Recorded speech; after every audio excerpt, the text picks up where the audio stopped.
So last year we talked about Shiloh and we talked about Yehoshua's decision to move the Mikdash to Shiloh, no, the Mishkan, and the notion that he does so as a kind of an impetus to the tribes of Israel to get them to the remaining tribes to get them to start to um, kind of break off of the reliance on Gilgal and now begin to establish themselves throughout the land. And what we didn't address, and we're going to touch on today, I hope, is why Shiloh. Right? We talked a little bit about the fact that Shiloh is kind of secondary because it's in Shevet Ephraim, but we talked about the significance of the fact that Shiloh never really developed into what was anticipated. Where might the Mishkan have been? Was there a better selection? Talk about a little bit of these issues, but in particular, we also talked in the last couple of weeks about the fact that this mission in this parak, after he moves the Mishkan to Shiloh, is he sends out the tribes of Israel's representatives to go and divide the remaining part of the land according to their tribes. And if you remember a couple of weeks back, we talked about the fact that the initial division for the land of Israel was set out geographically by Yaakov Avinu, by Moshe Rabbeinu. The tribes more or less knew where they were going. And the secondary question that I wanted to address today is there a significance to the way in which the land was divided, the physical layout of the land? And we start to look at the Perek, and I'm just going to do a bird's eye view for now, and then we'll come back and do it more in detail. After he moves the Mishkan to Shiloh, and then he tells them to go and take representatives to go map out the land. We then have the remaining Goral, right? The remaining tribes, the remaining allotment or portions. First in this chapter is Binyamin, and we'll talk about Binyamin today. Vayal Goral Mateh B'nei Binyamin. Following Binyamin, we have the remaining tribes. In chapter 19, all the remaining tribes. Who's left? We had Yehuda. We have Reuven and Shimon on the east side of the Yarden. We've had Ephraim and Manasseh. Now we have Binyamin. So who does that leave us? That leaves us with, in case you're making a list, Yisachar, Zvulun, God is on the east side of the Yarden, Shimon, Asher, Dan, and Naphtali. And that's exactly the list that appears in chapter 19, Vayetzeh HaGoral Hashem Shimon. Next in line is Shimon, and there, Shimon is interesting. Shimon doesn't get a nachla, doesn't get a contiguous territory in the land of Israel, but rather Vayetzeh HaGoral Hashem Shimon L'mateh B'nei Shimon L'mishpachotam V'hi Nachalatam B'toch Nachalat B'nei Yehuda. They are given a series of cities inside the tribal territory of Judah. For reasons that are a little bit beyond the scope of our discussion today, it has to do with what happened in Chumash, the story of Baal Peor, essentially, and go back to Yaakov, when Yaakov says he'll divide Shimon amongst the tribes. Shimon doesn't get a nachla. Shimon is given territory inside Shevet Yehuda. You can see here Shimon in the south, a handful of cities. Many, many years later, in Divrei Yamim, it talks about the fact that Shimon migrates north, so that eventually, when the kingdom is split up, they exile with the northern kingdom. But at this point in time, they're south of Judah. And then you have, after Shimon, you have the next one, which is Zvulun. And again, I'm not going to go through the territory of where they are because it gets complicated and technical and the names of cities, etc. I just want to see the structure. Then comes Yisachar. The Yisachar Yatzar Goral. So Zvulun and Yisachar are next. And their gvul is in Emek Yisrael, more or less. They're the valley here. Followed by Yatzeh Goral HaChamishi L'mateh B'nei Asher. Followed by, after Asher, Livnei Naphtali. And Zot Nachal Naphtali. And then finally, the last tribe in this list, L'mateh B'nei Dan L'mishpachotam. And Dan gets complicated. Dan gets a series of cities here on the coast, including Shalabim, Ayalon, cities that are well known today. Mea Yakon, right? Today, the most expensive real estate in all of Israel was inaccessible to Shevet Dan, and so Vayetzei Gvul Bnei Dan Mehem Vayalu Bnei Dan Vayilachmu Im Leshem. So they migrate north and they take over the city of Laish or Leshem, and they dwell there. Vaykul Leshem Dan Kishem Dan Avihem, and so they're up here in the north as well. And that's more or less the remaining tribes. So chapter 19 deals with the tribal territory of Shimon, Yisachar, Zvulun, Asher, Naphtali, and Dan. Everybody see where I am on the map? And the end of chapter 18 dealt with the tribe of Binyamin. And so by the time chapter 19 finishes, the rest of the land of Israel has all been allocated according to their tribes. And this more or less, there are different forms of this map, but this more or less is the map of the tribes as it appears at the end of chapter 19. Dan is listed twice, next to Asher and Naphtali in the north, Zvulun and Yisachar and Emek Israel, Menashe, Ephraim, Binyamin, north of Yerushalayim, the area of the today what is known as the Shimon, Binyamin between Yerushalayim and Beit El, Judah south of Jerusalem, Reuven, Gad on the east side of the yard. That's where we are. All right. So let's go back to chapter 18 for a moment and ask ourselves, and I'm going to put up a similar map. There is a similar map here. This is a little more colorful, but it's essentially the same map. I want to go back to the question, and with this we're going to start the question.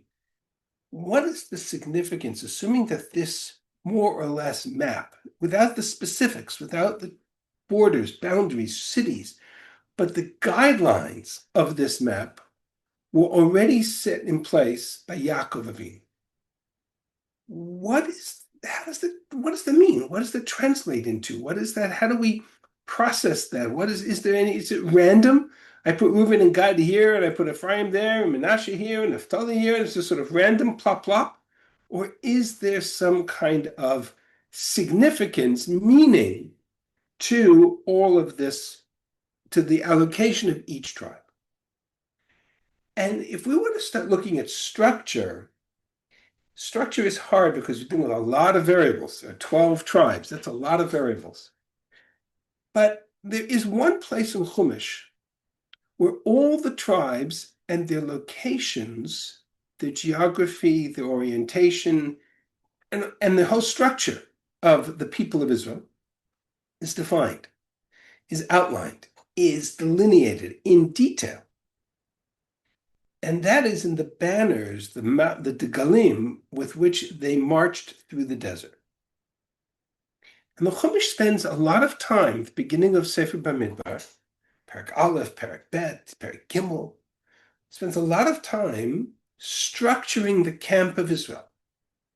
Each banner is represented 3 tribes. Who led the banner was one tribe. There were 2 other tribes attached to them. They encamped on one side of the Mishkan or the other.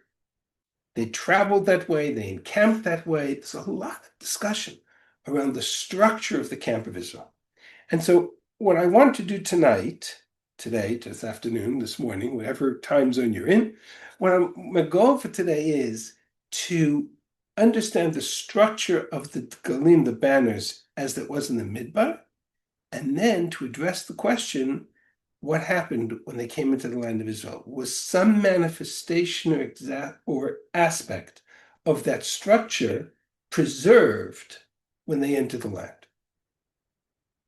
And if so, what can we glean or learn from it? So, our journey is going to start on the source page, it's these opening verses in Bamidbar Perek Bet. I pulled it up here as well. Where did I pull it up? I pulled it up.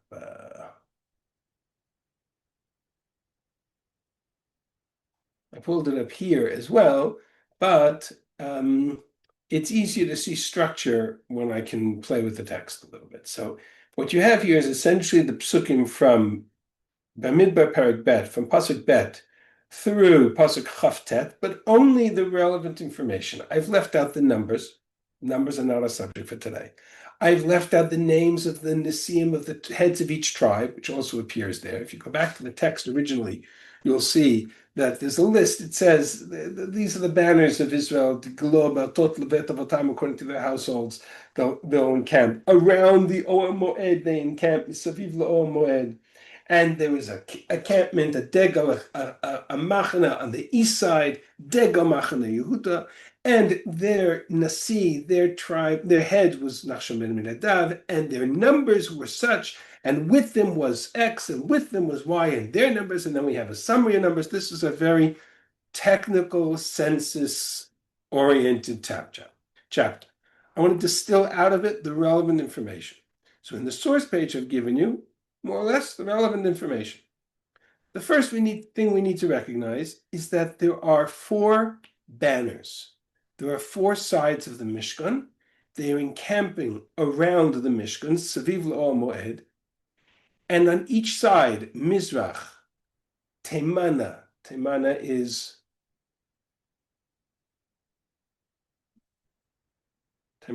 south, right? That's why Temana is in the south. Temana is south, Yama is west, towards the sea, and Tzafona is north. Each camp, and I put them in different colors for you, one side of the Mishkan. And then we're going to divide the tribes and allocate to each side 3 tribes, because I have 12 tribes and 4 sides. So 12 divided by 4 is 3. I need to put 3 tribes on each side. That's very simple. The question becomes, how do they get divided? And the division in chapter 2 of Bamidbar is the same as the division in chapter 1 and the same as the division in chapter. It's this consistent picture. Together with Yehuda, you get Yisachar and Zvulun. Together with Reuven, you get Shimon and Gad. Then you get the Oel Moed, the Mishkan. Together with Ephraim, you get Menashe and Binyamin. Together with Dan, you get Asher and Naphtali. That's the division. Ask yourselves why. That's the real question. What is the meaning of this? We read this in Sefer, we get the Parsha Bamidbar, we all tune out because it reads like a statistics book. But break it down into its significance, into its meaning. If I have 12 tribes and I want to divide them into 4 groups, what's the most logical way to divide 12 separate children into 4 subgroups? Well, they all have one father, but they don't all have the same mother. There are, in fact, 4 imahot. Well, that might be a clue as to how to divide the tribes. The problem is they don't divide evenly. Leah has 6 children: Reuven, Shimon, Levi, Yehuda, Yisachar, and Zebulun. Rachel has 2, Yosef and Binyamin. Zilpah and Bilhah, the maidservants of Leah and Rachel, respectively, each have 2. So how do I divide the tribes into 4 groups on that basis? So as we start to break it down, and here I've charted this out for you a little bit, these are the children of Leah: Reuven, Shimon, Levi, Yehuda, Yisachar, and Zebulun. The children of Rachel, Yosef and Binyamin. Children of Zilpah, Gad and Asher. Children of Bilhah, Dan and Naphtali. And in case you missed it, this is all last week's Parsha. So we're pretty current in where we're at. All right. Now, I need 4 groups of 3 tribes each. So Leah is easy. I would simply divide Leah into 2 groups because I have 6 tribes. Except that Levi doesn't get a shevet, doesn't get a nachla, I should say. Levi doesn't get a portion. It says that several times. So if I take out Levi, I only have 5 groups. I have Reuven, Shimon, Yehuda, Yisachar, and Zebulun. So the solution there, to make it even, is to take Gad and add him to the list of the degel, the banner of Reuven. Why Gad? Because Gad is the firstborn of Zilpah. Zilpah is the maidservant of Leah. In other words, if I'm missing one, I need to divide them evenly. I have Yehuda, Yisachar, I have Reuven, Shimon, blank, Yehuda, Yisachar, Zvulun. Right? That's what I have. So if I'm missing one tribe, take the firstborn of the maidservant of Zilpah and add him to the group Reuven, Shimon, and Gad. And so the first two banners that we have in Chumash are Degel Machane Yehuda, the banner of Yehuda, with Yisachar and Zvulun, and the banner of Reuven together with Shimon and Gad. Everybody with me so far? This is the technical part. We'll get into the powerful stuff in a second. But if I go back to the text, the camp on the east side is the Degel, the banner of Yehuda, together with Yisachar and Zvulun. The camp on the south side is the camp of Reuven, together with Shimon and Gad. I color-coded this for you, so if you can print it out in color, you can see it. Then you have the Mishkan, which we'll leave for now. And then you have the remaining tribes. Now, the remaining tribes, I have the tribe of the children of Rachel.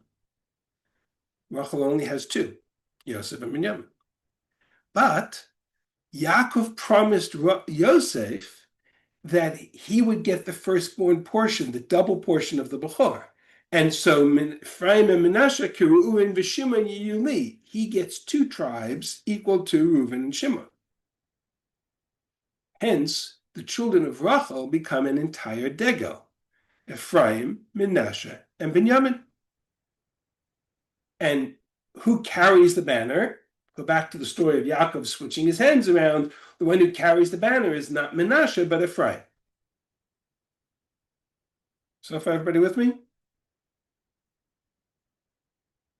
That leaves the remaining children of Bilhah and Zilpah as Dan, Asher, and Naphtali. The Degel, the banner, is held by Dan because he's the firstborn of Bilhah. The firstborn of Zilpah was already allocated to the banner of Reuven. So more or less, this is how I take 12 tribes divided by 4 mothers, not evenly, and create 3 banners with 3 tribes each. The leadership banners are Yehuda, makes sense, with Yisachar and Zvulun, Reuven, with Shimon and Gad, Ephraim, with Menashe and Binyamin, Dan, with Asher and Naphtali. So far, we're good? Okay. Then the Torah says several times that the Ol Moed, encamped in the middle. There's some discussion as to how they travel. Did they travel in the same formation, or did they travel in a line? But in all cases, with the Mishkan in the middle, my picture now looks like this. The Degel, the banner of Dan, with Asher and Naphtali in the north. The banner of Yehuda with Yisachar and Zvulun in the east. Remember, there's a direction to each of these banners around the Mishkan. This is going to be important for us in a few minutes. The southern banner, Reuven, is Shimon and Gad. And the banner of Ephraim is Menashe and Binyamin on the west. The notion that I take all 12 tribes, divide them geographically into 4 groups, 3 on each side of the Mishkan, has a significance well beyond just that of Chumash. It's much more than how they travel to the Midbar. It sets in place a precedent, a structure to the nation of Israel. We are comprised of banners, tribes, groups, and at the center of our nation sits the Mishkan of the Ol Moed. And on each side of the Mishkan sits one of the banners of the Midbar, Degel Machane Yehuda, Dan, Ephraim, or Reuven, and together with the tribes associated with them. I'll give you an example. Many, many years later, we're talking about go through all the biblical history, jump from the beginning, from Chumash, all the way to Yechezkel's vision after the destruction of the first temple, and after the Jews go to exile. And he's now sitting in Bavel together with the rest of the Jews 1,000 years later, and he's envisioning what will Yerushalayim look like in the future. So he talks about Yerushalayim, the city, and Yerushalayim surrounded by gates, and each gate has a name, V'sharei ha'ir, will be called Al Shemot Shiftei Yisrael. They will be named according to the tribes of Israel. There will be Sha'arim Shloshat Safona. There will be 3 gates in the north. I'll already jump ahead. 3 gates in the east, 3 gates in the south, and 3 gates in the west. Each gate will be named after a tribe. In the north, Safona will be Shar Reuven Echad, Shar Yehuda Echad, Shar Levi Echad. In the east, there will be 3 Sha'arim, Yosef, Binyamin, and Dan. In the south, there will be 3 gates, the gates of Shimon, the gate of Yisachar, the gate of Zvulun. Then the structure changes in terms of the association of which tribe is with whom. But the notion that we encircle the Mikdash, encircle the place of the Shechina, 3 tribes flanking on each side, is universal. It starts in Chumash and goes all the way through till the end of Tanakh. While I'm here, just an FYI, open parentheses, not relevant to our class tonight, but just interesting. In this list differs from the one in Chumash. Besides the association of who's where, this list differs because we're not talking about Nachla, we're not talking about land, and we're not talking about army. So therefore, the 2 reasons to exclude the tribe of Levi don't apply. Levi didn't fight in the war, and Levi didn't get portion of land. So the Midbar census, which was a military census, a camp of Israel, didn't include Levi. Whereas this, which is the Sharim of Yerushalayim, certainly would include Levi. So I have Reuven, Yehuda, and Levi. Well, if I put Levi back, I'm going to end up with 13 tribes, unless I recombine Ephraim and Menashe into Yosef. Because this isn't about land, this is about the name on the sha'ar. So the name on the sha'ar is Yosef, not Ephraim and not Menashe. So I never have more than 12. But if I include Levi, then Yosef is 1. If I'm talking about land, then I don't include Levi, then Yosef is divided into Ephraim and Menashe. Does everybody see that? Interesting nuance. Okay. So let's go back to our census. This is the census in the Midbar. This was the Degalim. This is the banners. This is how the camp of Israel was structured. And what's fascinating is that when they marched in formation towards the land of Israel, why were they marching in this layout? What was the significance of it? So in the first, point out, I'm going to come back to this map in a second. I missed the Rashbam. Where's the Rashbam? Here it is. The Rashbam points out the whole purpose of this census in Bamidbar, Parak Aleph, Parak Bet, it's a repetition, more or less.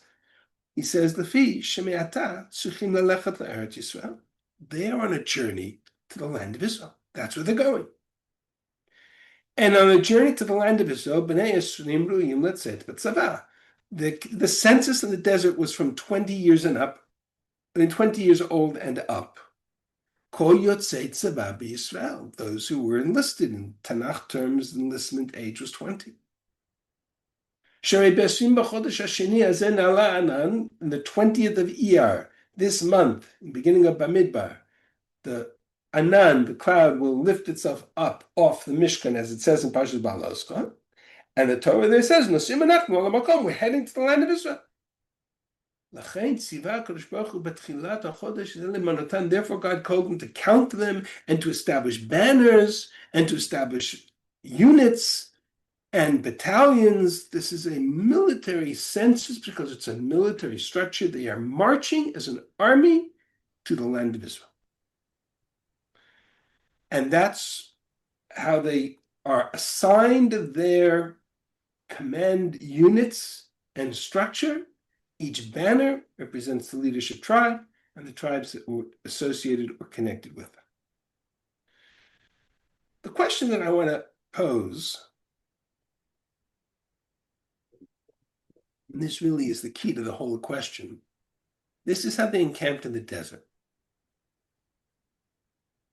When they march, and we've already identified the fact that there's a connection between the campment, the degel, and how they would march as a war, as an army to the land of Israel. The question is there a link, is there a connection between the way they marched as an army and the way they inherited or divided the land? That's the key question. Is there a relationship between this structure, which is the military structure, as they marched as an army, and the way eventually the Goralot would allocate the land of Israel? What's the relationship between the Degel and the Goral, between the military placement of each tribe in a banner and a color, and the allocation of land associated with each tribe? That's the question. So come down to this map again. A couple of interesting observations. First of all, we can begin to see that there are certain associations. This might be easier if I put them side by side. Hang on a second. Let's see if I can do this side by side. Yeah, I can do it here. Maybe not.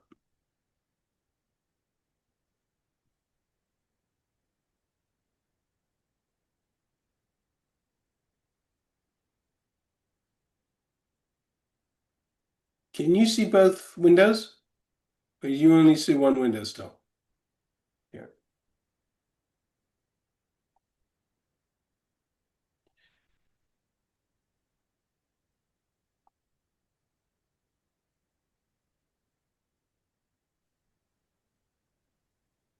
Can you see the windows side by side now? Yes. Excellent. Okay. So what I'm trying to figure out, is there a pattern connection between the way they're encamped in the desert and the way they are, which is an army, which is the military encampment, and the way they eventually allocate the land? Part of that pattern we've already seen. For example, just look at the groupings. Reuven and Gad are here together on the east side of the yard. Now, Reuven and Gad is not a degel, is not a banner. The banner is Reuven. Who's the banner? Reuven. Shimon and Gad. Shimon and Gad. So where is Shimon in this story? Well, the answer is really fairly straightforward. First of all, Shimon is not given land. Shimon is handed, even though there's a big green circle here, Shimon is given a series of cities inside the tribe of Judah. Shimon essentially is denied a portion of land. Why? For two reasons. Partially as a leftover of the curse of Yaakov, when he talked about Shimon and Levi and what they did to Shechem, and he says to them, Achalkem b'Yisrael, I will scatter them in Israel. Levi redeems himself a little bit after the sin of the golden calf, and so they're scattered for a better service for the purpose of working in the Mishkan. Reuven, however, maintains that isolated status as not being given land. More importantly, however, historically, Shimon loses their portion. Where does Shimon lose their portion? Because you remember the story after the prophecy of Bilam, the end of Pashat Balak, there is a moment in which the children of Israel sin, and they, with the daughters of Moab, if you will, right? The story of Baal Peor. According to all the Mefarshim, and that's followed immediately by the story of Cosbi Batsur and Pinchas. And according to the Mefarshim, the tribe that was guilty of that crime was the tribe of Shimon. And the result of that plague that decimated 30,000 people was that by the time the census comes along and the numbers are taken in the tribe of Shimon, they've gone from 50, 60,000 to 20, 30,000 because they're completely decimated. So Reuven and Gad essentially are a banner together with Shimon, but Shimon loses their tribal territory. It most likely should have been Reuven, Gad, and Shimon here on the east side of the Yarden. They're a banner, but Reuven and Gad remain together. They come to Moshe, they ask the question about, can we stay on the east side of the Yarden? It's entirely possible that Reuven and Shimon and God came together with Shimon initially. But Moshe takes away Shimon's nachla. If you look at the brachos in Vizota Bracha, you will find that Moshe Rabbeinu skips Shimon completely. There's no bracha to the tribe of Shimon in Vizota Bracha. And the Meforshim will say, because that was their punishment for the story of Baal Peor, they lost their nachla. So Shimon is out of the picture, but the banner remains intact, the banner of Reuben and Gad. Leaving aside directionality for a second, I want to isolate the banners so you can see them. That's Reuben, Gad, should have been Shimon. Let's talk about the sons of Rachel. Right? This is an easier one, Yosef and Binyamin, or Ephraim, Menashe, and Binyamin. Ephraim is here in the center of the country, the Shomron. North of Ephraim is Menashe. Menashe has a part east of the Yarden, part west of the Yarden, and you have Binyamin just north of Yerushalayim. So if I took a line and I drew from Yerushalayim northward, this orange is the tribe of Binyamin, then the tribe of Ephraim, then the tribe of Menashe, almost in this large contiguous gap, contiguous point, I would have the tribes of Ephraim, Menashe, and Binyamin, more or less. That's the degal of Ephraim. The third degal, I'll come back to Yehuda in a second. The third degal is the degal of Dan in the north.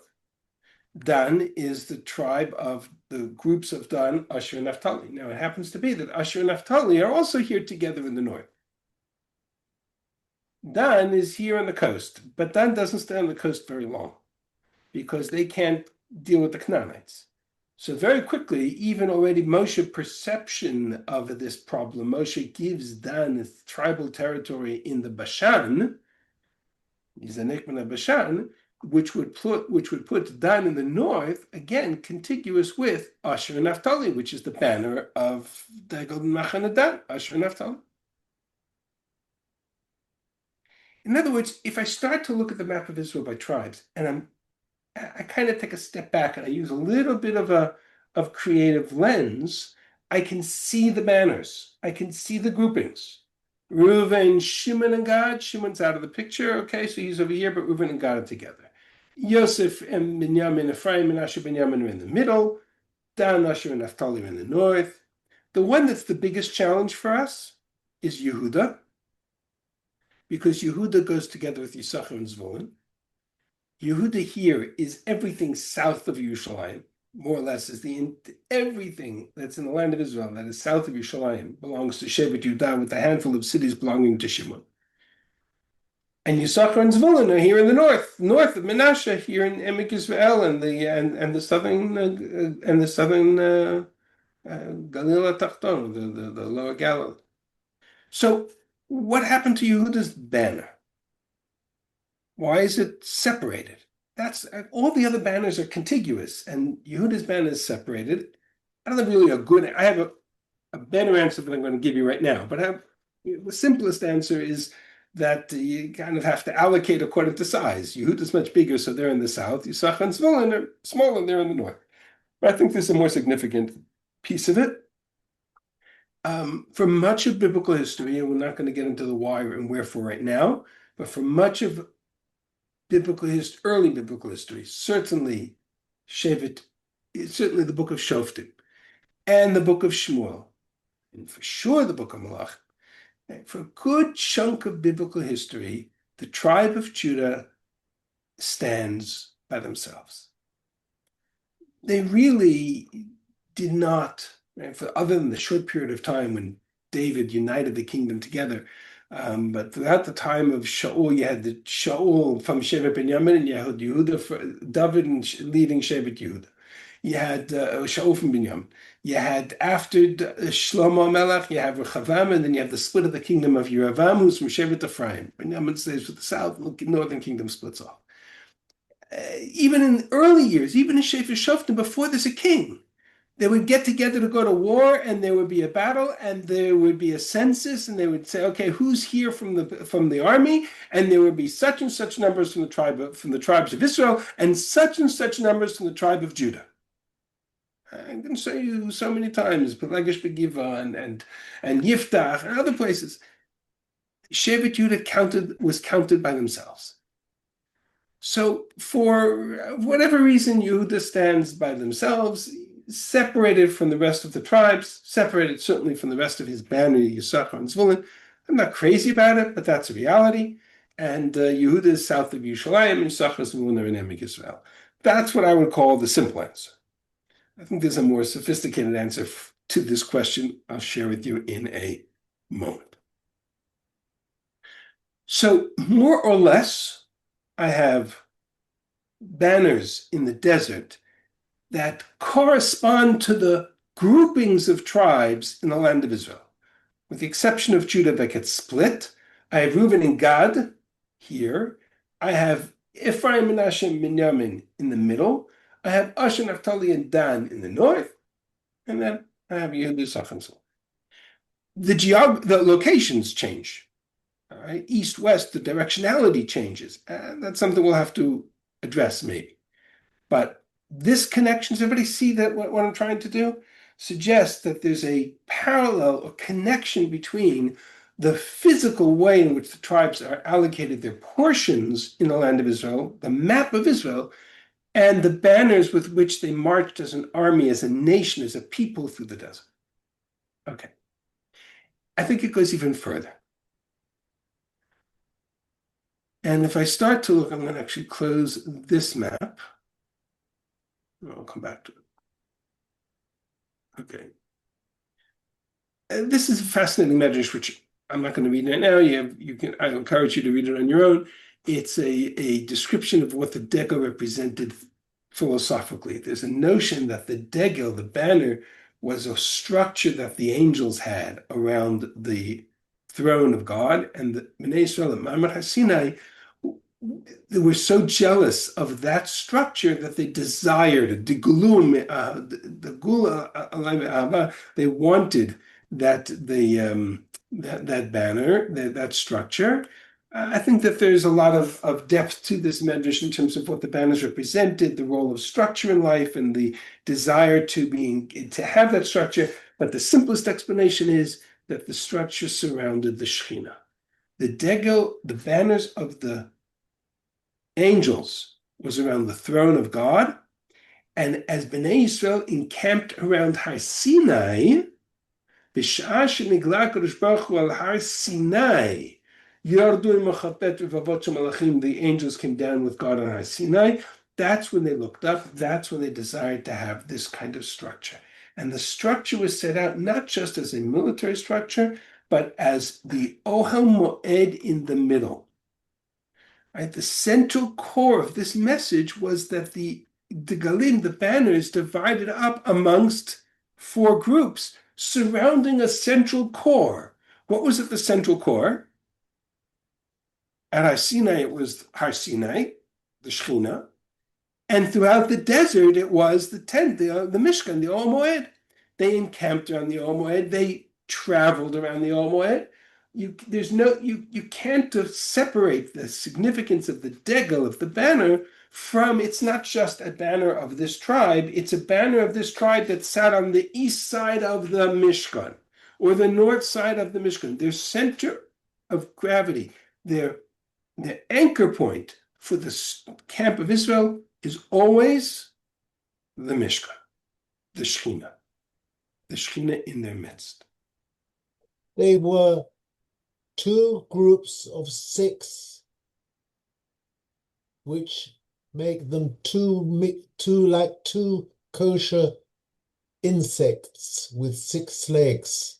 Chagavim. That's an interesting metaphor. I'm not sure I'm not sure what to do with that right now, but that's okay. I have to think about that one. Be that as it may, when we start talking about taking this banner structure and the encampment structure and now moving it to the land of Israel, and again, I have 4 banners of 3 tribes each, and I showed you where they are more or less in the land of Israel. The notion, the transformation of the Har Sinai, the Shechina and Har Sinai, to the Ol Moed, to the Mishkan, gets translated into the land of Israel as what? What's the next step in the journey? Har Sinai, Ol Moed, Mishkan. What's the next step of the journey?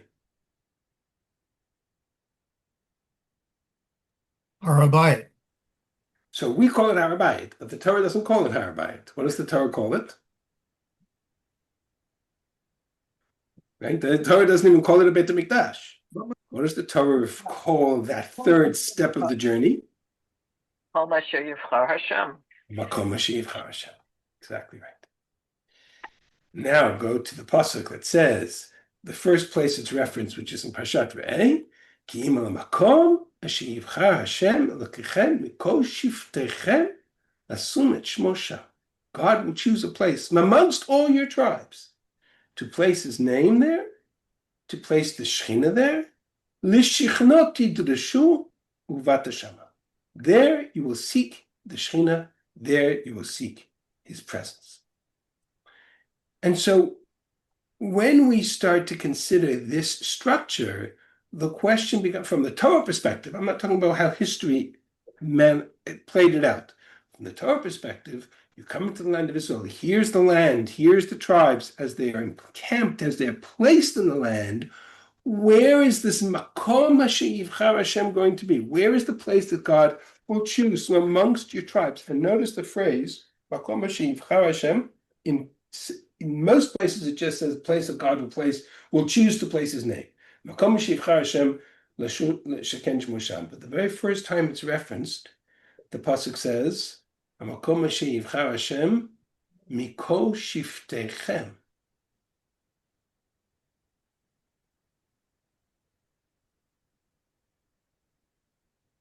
Lo tasun ken Hashem Elokechem ki im al makom sheyivchar Hashem Elokechem mikol shiftechem. From amongst the tribes, God will choose one place.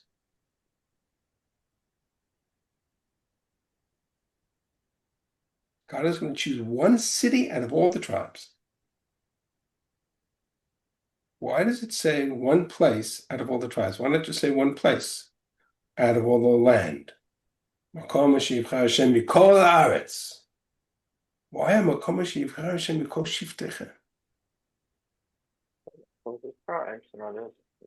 Unless the choice wasn't a choice of city. Why does the Torah not identify the name of the city that would be the place for the Mikdash? Because out of its way, every time, a place that God will choose, the place where God will choose. Makom Asher Yivchar Hashem. Did God choose a city, or did He choose a tribe?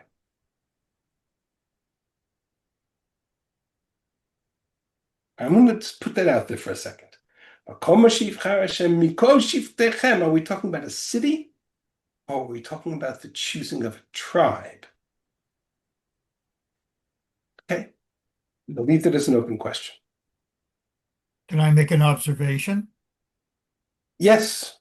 Last week you told us that when they established the Mishkan in Shiloh, that they weren't sure that that wasn't the place that God had chosen. I'm going to come back to that issue in a second. I'm going to come back to that issue in a second. The Shiloh is in Shevet Ephraim. Correct. They were not sure at all.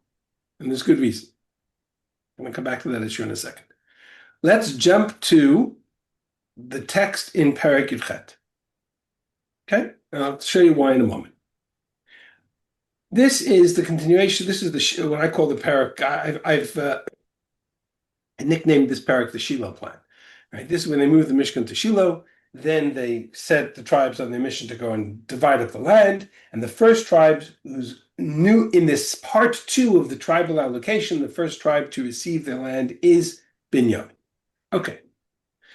V'yal garal mateh b'nei Binyamin l'mishpachotam.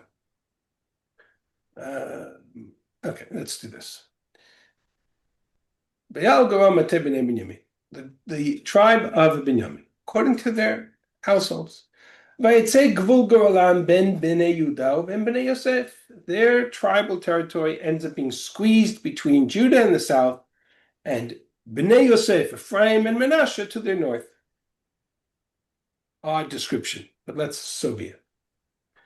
Vahilehem gvul, and now the borders. Now, I'm not going to get into the technicalities of the borders. It's too much, and it's hard to do that over Zoom. But I'm just going to read through some things, and I want you to hear certain words. You can follow along in the translation if you want. Vayilem gvul lifat tzafona min Yarden, north, v'ala gvul el ketef Yericho. The border went up along the shoulders of Yericho. Ketef Yericho. A ketef is like a shoulder mountain ridge, but the side of the mountain ridge. So the ketef of the shoulders created by the area around Yericho is called Ketef Yericho from the north. And then it would head west. Then the border would come to Luz. El Ketef Luza Negba, to the shoulders of Luz in the south. Hibetel. Then it would go down to Atwatada. I'm not translating intentionally because the translations are not my issue. I'm looking for one key word. You'll see in a moment. But the translation is here. You can read it along. The border turned westward. Negba minaha shopne bet choron negba bayatot sotav kiat bal hi kiat yarim ufat negbat kiat yarim mikse kiat yarim. It would go down from Kiat Yarim, which is Telstone, to westward. It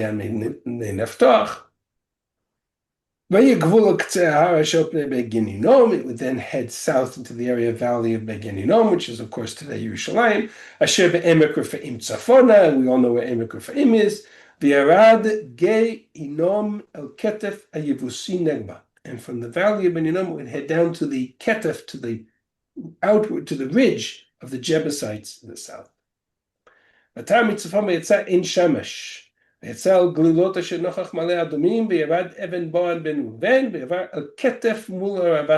from there it passed over the ridge, the Ketef of the Arava. And then the border passed along the ridge, the shoulders of Bet Chogla, near Yamamelech, Negba, and that's the end of the borders of Binyamin. What word am I looking for in all of this? What word stands out, jumps off the page? Like, what just read it? If I read it again, you'd hear it. If I read it again, you'd hear it. In fact, if I go here's the text that I just read.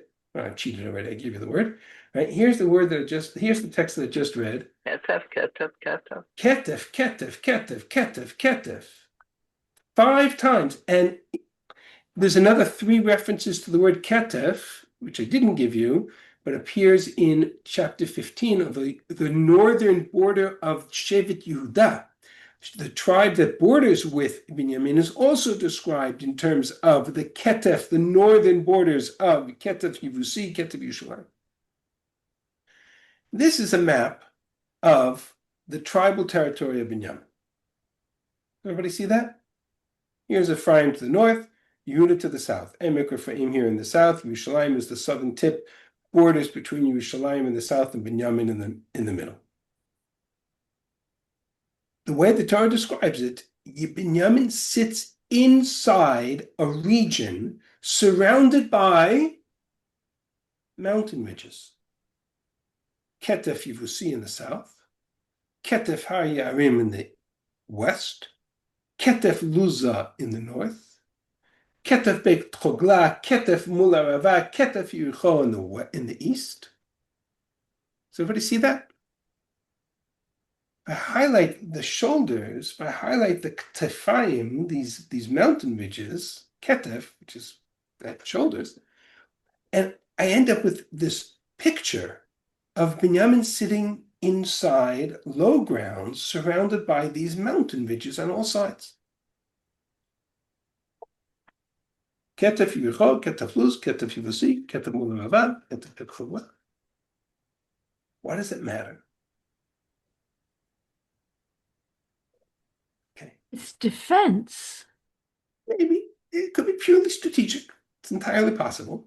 Why? Is it kind of This, like the this old phrase, by the way, the phrase ketef, as used 5 times in the description of Shevet Yehuda, Shevet Binyamin, and twice more in Shevet Yehuda, appears nowhere else in Sefer Yehoshua. In other words, Binyamin is the only tribe that is so described by a topographical pattern of these ketef mountain ridges, shoulder blades, that surround it on all sides.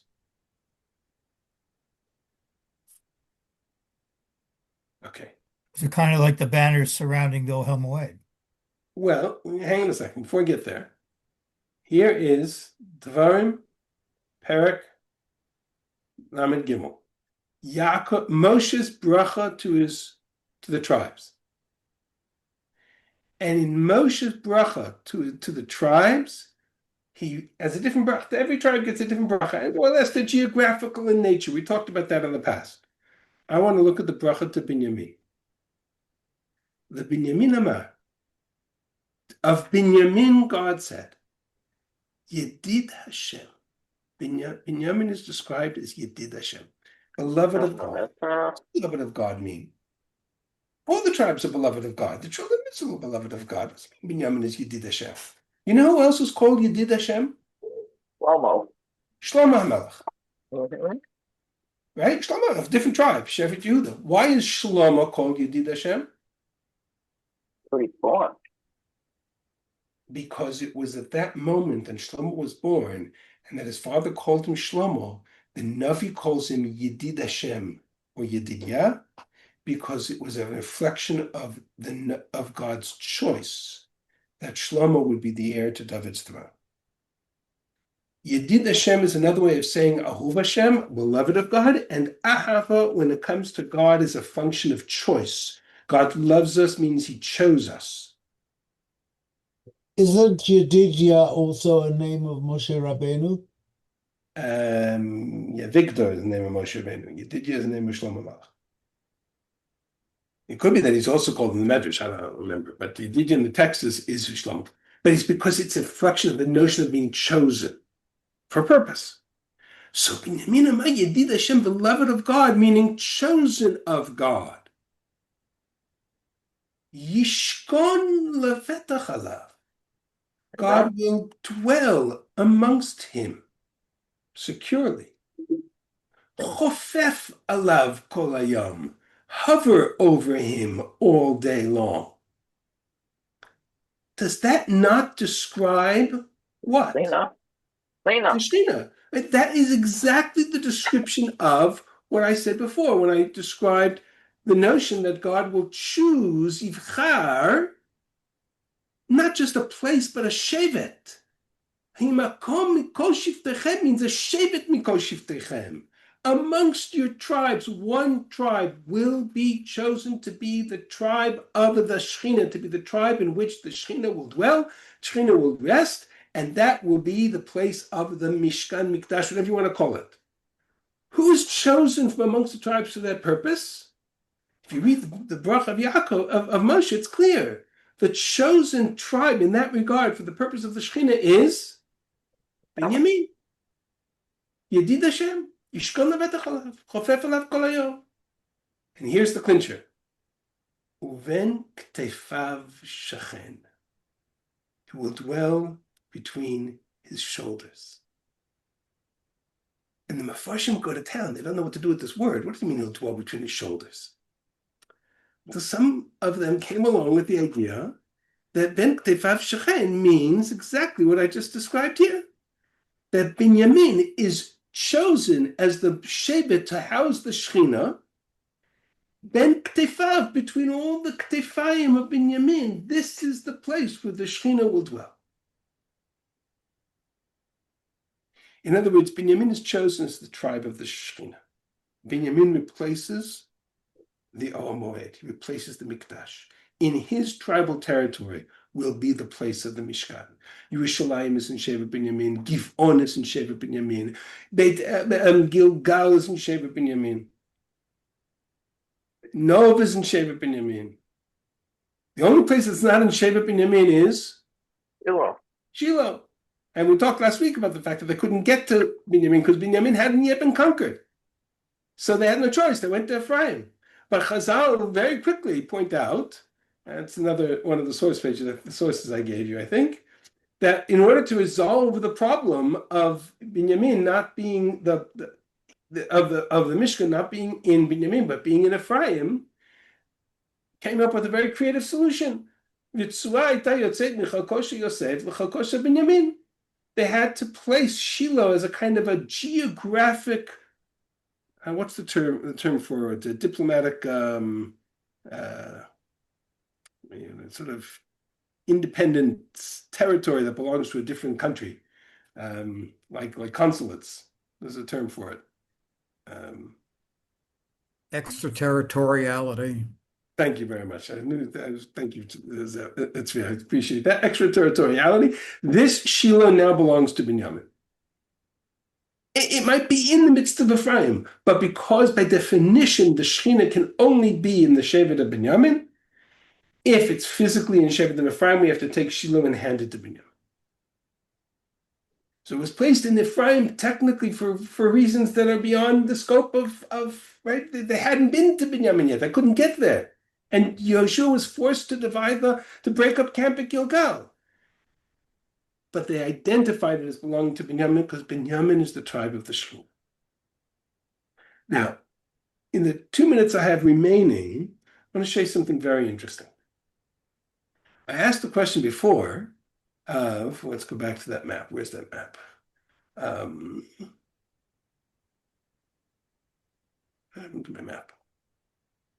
Here, I asked the question before: how did the tribes, the Galim and the different banners, end up in this configuration? What's the logic here?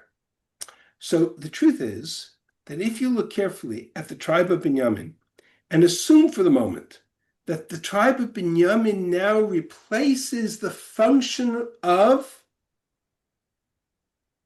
the Mishkan. Binyamin represents the tribe that's chosen. Makom Sheyivchar Hashem doesn't just mean a city, it means a tribe. So Binyamin Yedid Hashem, Yishkon Alav Kol Hayom. Binyamin now becomes representation of, as a tribe, representation of the Ol Moed, of the Mishkan. Well, in the desert, surrounding the Ol Moed and the Mishkan, were the tribes of, the banners of, Yehuda, Dan, Reuven, and Ephraim. Leave aside for a moment the rest of the tribes. Just look at the banners. The banners of Judah, Dan, Ephraim, and Reuven surrounded the Mishkan. What four tribes surround Binyamin? Judah in the south, Reuven in the east, Dan in the west, and Menashe and Ephraim in the north. In other words, if I look at Binyamin as the tribe of the Shekhinah, the banners are exactly those four banners. The four tribes surrounding him are exactly the same four banners that surrounded the Mishkan in the desert. The only difference is their location. Reuben asked to be on the east side of the Jordan. So Reuben went to the east side and Judah went to the south side. And if I flip that around, I have to flip Ephraim and Dan around too. So, technical issues. But the notion that Binyamin is now surrounded by four tribes, and the text tells me, the Sefer Yehoshua says Binyamin was allocated between Yehuda and Ephraim. That's not an accident. That's to tell me that this tribe of the Shekhinah, Binyamin, Yedid Hashem, the tribe of the Shekhinah, Chofef Elav Kolem, Uven Ktefav Shachen, is surrounded by the very same four banners that surrounded us, that surrounded the Ol Moed in the desert: Reuven, Yehuda, Dan, and Ephraim. And that might also explain why Judah was placed south and the rest of his tribe, Yisachar and Zebulun, in the north. So that the tribe of the Shekhinah here, Binyamin, is center of the country, geographically and physically in size of tribes. But the idea was that this was the camp of the Shekhinah. And it's an allusion to Shlomo HaMelech, who built the temple. Yeah, well, we'll go get, B'ezrat Hashem, one day we'll get to Sefer Malachim and we'll talk about all the things that went wrong. But the plan was for the Mishkan, Mikdash, and every place of the Shekhinah to always be in the tribe of Binyamin. In fact, Chazal point this out in that same passage in the Gemara in Zvachim, when they talk about the fact that Yerushalayim is the border between Judah and Binyamin. In whose tribe it is was a major debate, a major dispute. We'll get to that issue too in this course. Right? Correct, yeah, you needed the two tribes together.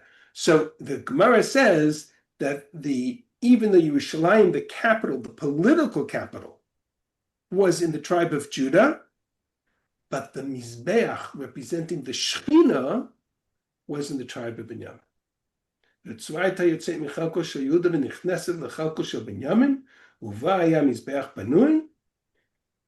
that's the story, right? The notion that the Shekhinah is, Yerushalayim is a border between Judah and Binyamin. That's a whole conversation that has to do with the nature of the story of Sefer Shmuel and David HaMelech and what he wanted. We'll get to all of that, B'ezrat Hashem. But it doesn't take away from the power of this idea that Binyamin represents, as Yedid Hashem, represents the tribe chosen to house the Shekhinah, not a place, but a tribe. Makom mikol shiftechem. And therefore, all the banners of all the tribes are surrounding Binyamin from that perspective to surround the Mishkan, to surround the Shekhinah. Unfortunately for Yehoshua, technically, he wants to go from Gilgal to Shevet Binyamin, and he can't because Binyamin's not conquered yet. So he ends up going to Shiloh, and he defines Shiloh as part of the tribal territory of Binyamin, even though it's in the heart of Ephraim. But that's where we end up. All right, I'm going to stop sharing here, and I'm going to take questions. You've explained Yedid Hashem in Moshe Rabbeinu's bracha, haven't you? Because that's what Shlomo. That's what I tried to explain. That Yedid Hashem there means beloved / chosen. That's the same concept. And whenever we talk about God as loving, we would translate that as choosing, meaning Yaakov ahavti. God said, I had two brothers, Yaakov and Esav. Yaakov I loved, Esav I hated. Love and hate in that regard, in the context of Tanakh, in the context of God, is a function of choice. Yaakov is chosen. Bnei Yisrael are chosen. The notion of Yedid Hashem, beloved of God, Shlomo HaMelech, is chosen because God says, after the Chet Batsheva, after this, the tshuva, after everything is said and done, Shlomo HaMelech gets chosen to be the one to continue the reign. That's when the Navi gives him the name Yedid Hashem. So I'm suggesting the same application here for Binyamin, that he is chosen to be the shevet that would carry the banner of the Shekhinah. And Shlomo HaMelech to build the Mishkan there. Well, Shlomo HaMelech is chosen to build the Beit. He's chosen to be David's successor. Where he chooses to build the Beit HaMikdash is essentially to build it on the border between Judah and Binyamin. But that's another shir for another time. But it's as if Moshe Rabbeinu predicted this in the bracha by saying. Well, I don't know, predicted. He told him. He said, Binyamin. He's designated Binyamin as the tribe for the Shekhinah. That's what he did. Not a prediction, it's a designation. It's a mandate. He says the Shekhinah will always be, now, forevermore, will remain in the physical territory of Binyamin because that's the tribe chosen to carry the Shekhinah. Mikol shiftechem. Kol shiftechem. Thank you. My pleasure. Thank you very much. Yashkoa. My pleasure. I'm glad to see everybody whose cameras I can see and Great cheer. Really great. see everybody Thank you and Mazel by Tov. name. Thank Great you. to see everybody. Is Ralph still on? I saw Ralph before. I still think that they were like Chagavim, being like Chagavim, having 6 legs, twice 6 legs. Okay, I'm not sure what to do with that, but okay. Certainly thought something to think about. Okay, very good. Shakach to everybody. Thank you very much. That was My pleasure. brilliant. We'll see you all B'ezrat Hashem next week. I would say that was brilliant on your part. Thank you. Not my chiddush. It's all written up. All the best to you.